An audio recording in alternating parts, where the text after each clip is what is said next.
Howdy folks, Nathan here with a very unusual vehicle. Imagine, if you will, a car company saying, hey, we want to build a vehicle that is good on the street and good off-road back in the early 2000s or the late 90s. Well, that's basically what we have here. Super, super rare. This is an Isuzu VehiCross from 1999. And this vehicle is completely unique from anything else Isuzu made. However, it does have a lot of the same components of other Isuzu vehicles. But on top of that, a lot of really advanced tech for the time. Even by today's standards, a lot of pretty advanced tech. So we're here at our Onyx off-road course at Tumbleweed Ranch, and we're gonna put this vehicle to the test with its owner.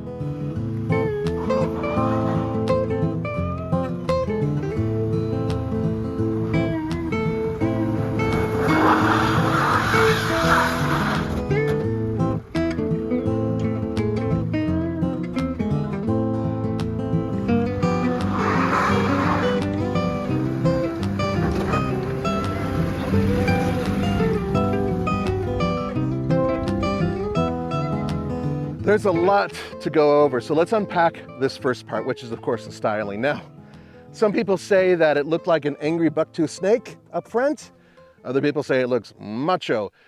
I leave it up to you. However, I do know for a fact that One Car Magazine said it looked like a sports tennis shoe of the time. Now, part of the reason why is because of this cladding, and this is very interesting because there's no actual bumper on here that you can visually see. However, underneath, of course, it's hard. Yes, there is a bash plate underneath, by the way. This cladding, follow me here, because it goes all throughout the vehicle. They are not screwing around with this cladding. It goes, I mean, this is several inches here, and it goes all the way down. And it comes up and over from the side. If you back up a little bit, you'll be able to see the overall profile of this. It's a very short wheelbase, basically within an inch of the Jeep Wrangler at the time, two-door. So in terms of its approach, departure, and breakover angle, pretty good numbers for the time. Then we continue on towards the back. And that's where this quarter panel, look how, this is just huge. And it's all plastic, but it's a super, super tough plastic. That way you could bounce off trees and not really destroy the vehicle or make it look horrible. I think you still might, but that's just me. Then we move to the back, and you're gonna love this. This is all integrated, the way they did this. So there is a spare tire in here, but you can't get to it from the outside. You have to get to it from the inside, which we'll show you in a little bit. But this cladding, look how high it goes. The cladding really is part of the design. When they built this, said, we want cladding and we want a lot of it. So you thought Pontiac had a lot back then? Ha! Look at this. This is awesome. This windshield in the back, it doesn't flip up, but it was molded to go around where the tire goes, as opposed to having just a large rectangle back here and then sandwiching it in. No, no, no. They molded this in. In terms of the body, almost every component on this vehicle is bespoke. Okay, a couple of little interesting facts. One, there's a little empty plate here. Well, in Japan, one of the very first vehicles to come with a backup camera was this. But it didn't translate to the United States, not back then, so that's why there's this empty spot. But if you bought the Japanese version, there's a little CRT on the inside, and you actually had a backup cam, but there's more. This is one of the few vehicles that, when they were building it and molding it, they used a ceramic die, which was remarkably expensive, especially to replace, which is one of the many reasons why only, I think, a grand total of 5,000 plus were made.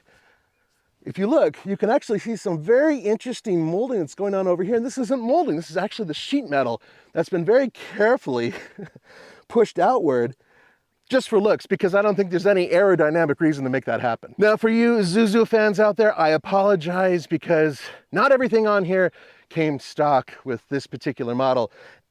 These are the later 18-inch wheels. This vehicle would have come with 16-inch wheels, which I think for off-roaders might be a little bit more preferable because you have more rubber that you can play with. But otherwise, this is essentially a stock vehicle. The one thing to note is that we are working with Firestone Destination tires here. So they're not super off-road grippy, but it should still be enough to handle our course. All right, Andrew, say hi to everybody out there. This is the owner of this vehicle, and we are about to go and take on a couple obstacles on our Onyx off-road course. And so let's put it into drive and head down the hill, and we're going to go to the first hill and basically work our way over, one step at a time. And we're going to talk about this vehicle because there's a lot to talk about, isn't there? Yeah, there is. First of all, underneath, we are talking about a lot of Isuzu Trooper components, and some of those components made their way to the Rodeo and to the Amigo, and in a few minutes I'm going to ask you about the Amigo, because to me, that was the real issue with this vehicle. Everybody's like, well, the Amigo is so much less expensive and off-road capable, why would I buy this? The question is, why did you buy this? I bought it because it's weird, it's different, and life is way too short to drive boring cars. Oh man, God, you just spoke my mantra. Okay, now we're at Lava Lane right now. This is a difficult obstacle in terms of articulation, but it's mostly for approach and departure. And we are about to test that right now. Now, are you in 4 low? I am. You do have a rear locker, right? It should. It's a limited slip. Oh, it's a limited slip, okay. Didn't even care. Didn't even care. So we're gonna go follow the exact same route, come out and around, and then we'll try the next one. Sounds good. Now, what a lot of you guys are probably wondering is, with such a limited vehicle, what makes this superior to, let's say, the Isuzu Amigo? Now, for those of you who don't know, the Isuzu Amigo was a 2-door, basically a shortened version of the Rodeo, had a little convertible back to it, but not a big seller, and it competed directly with the Wrangler. But this is on a whole different level, isn't it? Yeah. It's luxury vehicle crossed with Jeep Wrangler. Right, okay, that's a fair way to put it. How about we go up this one, logs here. Now, logs is good for testing traction. We're gonna go around holes because we got that articulation course later on.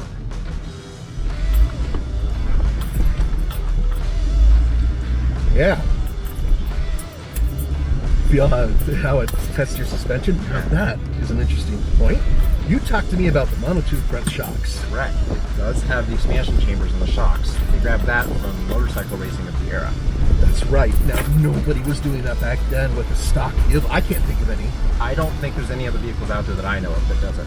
Yeah, and I mean, you guys can correct us. I'm sure there's something we missed, but for the most part, really super rare. Now, really good off-road, but on the street, super stiff, right? Yeah, it makes it handle like a car.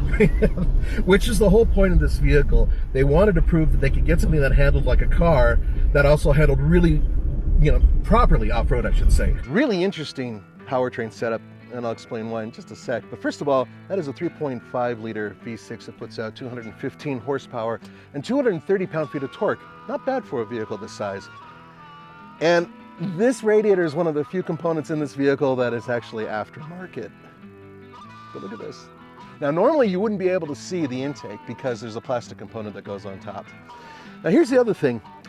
In the United States, these only came with a 4-speed automatic, which was sourced from, drumroll, General Motors. Do you want to guess at which component in this vehicle was most prone to fail? Yes, the transmission. Now, despite all that, these are still pretty damn rugged vehicles, and they did something very interesting that I want to show you on the top of the hood. Check this out. This. Now, go back to the late 90s and the early 2000s. Tell me another vehicle that you can think of that came standard with a matte black section of the hood, specifically to mitigate glare. I mean, I think there might be some Camel trophy trucks out there that did that with a limited edition, but for the most part, I can't really think of anything that did this.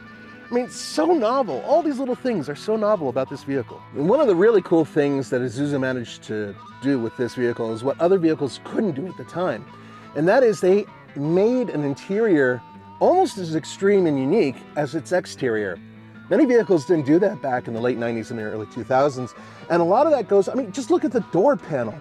The way they used red and black, the inserts, and even that plastic, which is basically fake carbon fiber. Hey, I'm not a carbon fiber fan, but hell, at the time, that was revolutionary. Nobody was really doing that. And then you get to the seats, and these are real Recaro seats, which kind of blew my mind. And the design is actually shared with Audi at the time, except for these are leather, and the ones that were in the Audis were Alcantara. But look at this.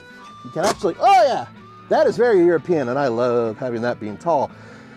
The overall design of this vehicle, though, goes to the back seat as well. And the back seat, wow, man. Yeah, only two, but they still managed to make the seats look really cool back there. And yeah, not a ton of room. Typical for many Japanese vehicles of the time, it's having a door that was actually hinged on its side as opposed to a hatch. Some of you guys like these things and some of you don't like them. But for a vehicle like this, I actually say it's pretty handy for a couple reasons. One of which is it's very easy to get to the roof if you put a roof rack on it. The other is, look at this.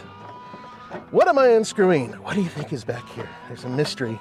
I wonder if it's dirty magazines that Tommy's been hiding. No, it's something else. Folks, I give you the donut. So you had to go inside the vehicle in order to get it, not outside.